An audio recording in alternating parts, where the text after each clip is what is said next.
Hello! Ako si Ate Maya. Samahan niyo ako magbasa ng aking libro.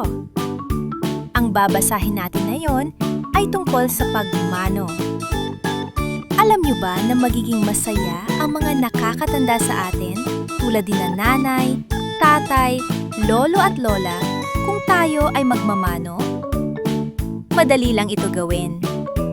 Abutin ang kamay ni lolo o ni lola at ilapit sa ating noo at sabay na sabihin ang salitang mano po.